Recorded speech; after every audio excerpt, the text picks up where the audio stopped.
热门鉴定哪家强？快看西装整活王！欢迎来到网络热门服装鉴定第55期，点赞过2万，更新会更快。之前我玩过3换1这款游戏，最近它的正版续作《三国志幻想大陆2：萧之歌》热度也很高。看到里面一些角色例会啊，个人觉得把我国的传统元素和现代时尚的剪裁融合得很好，还加入了一些当下流行的机能风。这期视频我们就一起来看看这些角色背后藏着些什么有趣的故事，同时我也会跟大家分享这几位角色身上我们在现实中能用到的穿搭技巧。那我们就直接开始。这位是曹操啊，这个主线主界面的曹操很有王家卫的光影风格，而例会的整体形象呢，跟我刻板印象里的不太一样。我印象中啊，曹操是一位总揽朝政的枭雄，但这里呢好像是曹操的青年时期，感觉更像是会亲自上战场的武将，甚至连发型都很大胆的改成了干练的短发。整体呢是用黑白2色作为主色，然后用一些暗紫色做点缀。在色彩心理学里啊，黑色象征着稳重和权威，而白色呢象征着宁静和高贵。曹操这里的黑色部分基本都是盔甲或者是小袖口这样便于活动的战斗装束，有种打仗的时候他要冲在最前面的感觉。很多三国作品里面的盔甲都会把手臂和肩部做得很夸张，因为在骑马打仗的时候呢，肩膀很容易被人砍到，所以曹操这里的肩甲也是做得很大。然后上衣的白色部分呢是一个垂下的长袍，这个长袍让他这身盔甲多了一些高贵的感觉。这种又大又宽松的衣服会比黑色的紧身盔甲更能衬托出他的地位，也更显气场。这个白色披风的形制也有可能是参考了匈牙利标骑兵和意大利枪骑兵的军装。标骑兵呢会把绣满金线的外套半披在身上，作战的时候能用这种刺绣的金属丝来增加防御力，而现代枪骑兵是会把宽大的披风掀起来一半，露出里面的浅色，来让自己看起来更帅一些。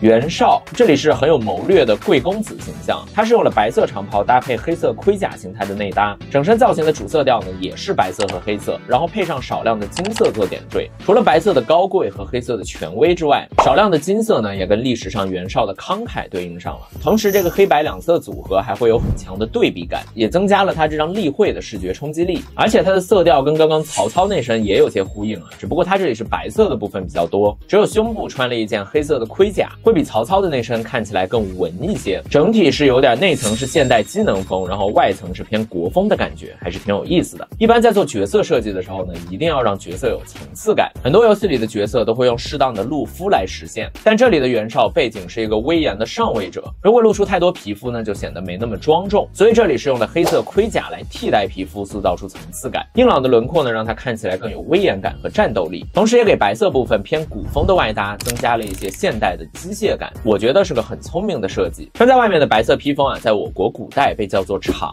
是一种披在肩膀上的服饰，主要作用呢是增加穿着者的威严感。关于氅衣的记载最早来自东晋时期的《世说新语》，是说有一个老人啊披着鹤氅，就是用鹤的羽毛制作的氅衣。后来氅衣的材质也逐渐从羽毛变成了常规面料。像袁绍这里这件衣服披肩部分能看出有一些毛绒感，应该就是去呼应早年间氅衣是用羽毛制作的细节。周瑜这身衣服看起来就比较偏文官了，跟前面2位不同，没有太多的盔甲元素，所以整体的古风感会更强。衣服的感觉呢比较还原我国汉服的宽袍大袖，衣服没有刻意的去勾勒身形，整体是比较偏宽松的，袖口也很宽大。这种宽大的衣服呢会比较不便于战斗或者是运动，但是啊会有更加飘逸潇洒的感觉。虽然它的整体轮廓偏宽松，但是肩膀部位呢还是用红色的大氅去加宽并且强调了肩部，中腰也有黑色腰带来确定腰位，就让他的身材比例看上去还是很和谐的，符合历史上对周瑜强壮有姿貌的外貌描述。他穿在里面的衣服啊用了很多层的这个领口交叠，我国古代的汉服呢其实也是这样的结构。很有趣的一点是他在领口部分做了很多现代高级定制礼服或者是婚纱上会用到的贴钻工艺，让它领口的 V 型区域啊更加突出，这样你的视觉呢就容易聚集到领口处，会显得角色更高，也会让它看起来更有精神。现代的西装呢之所以是 V 型的翻领，还要用浅色内搭，其实也是同样的原理。周瑜这里的贴钻呢也是现代服装工艺和古风设计中比较好的一种融合形式。顺便说一下，他的武器是古琴，也符合历史上周瑜好音律的人设。有个成语啊就叫曲有误周郎顾，意思是周瑜哪怕在宴会上喝多了，听到有人弹琴弹错了，还是会立刻发觉。这位叫任小武，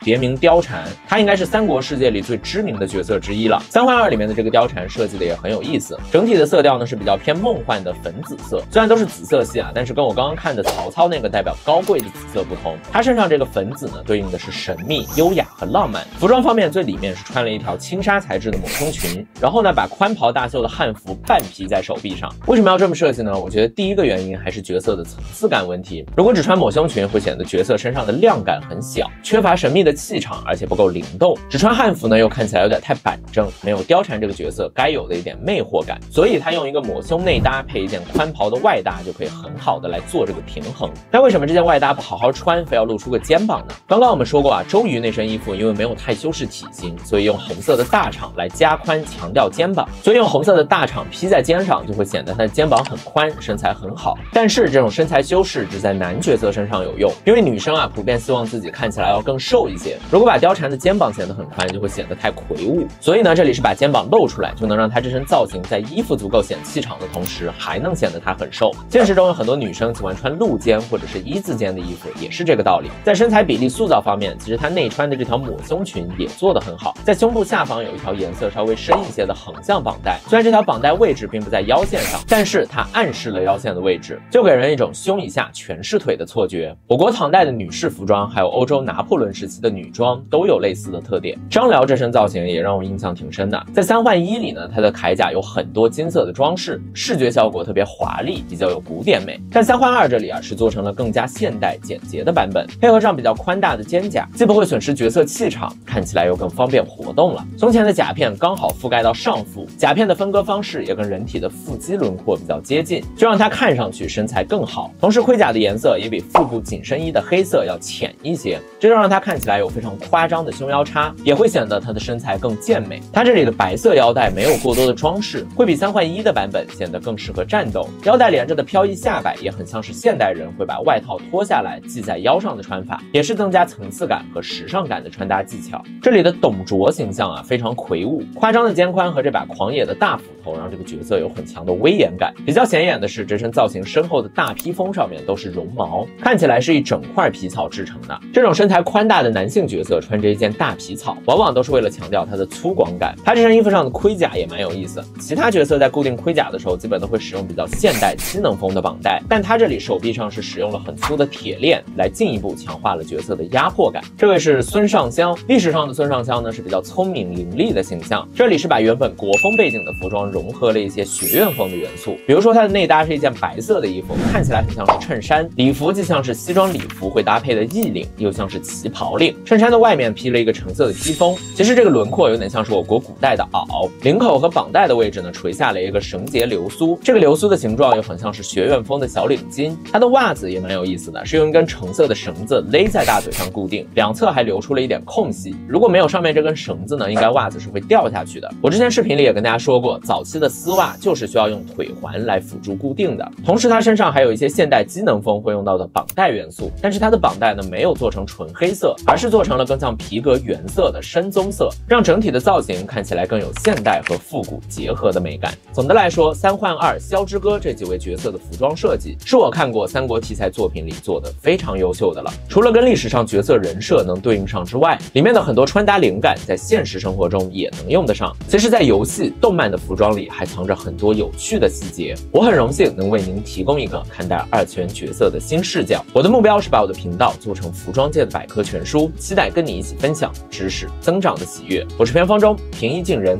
关注我，让你越穿越有型。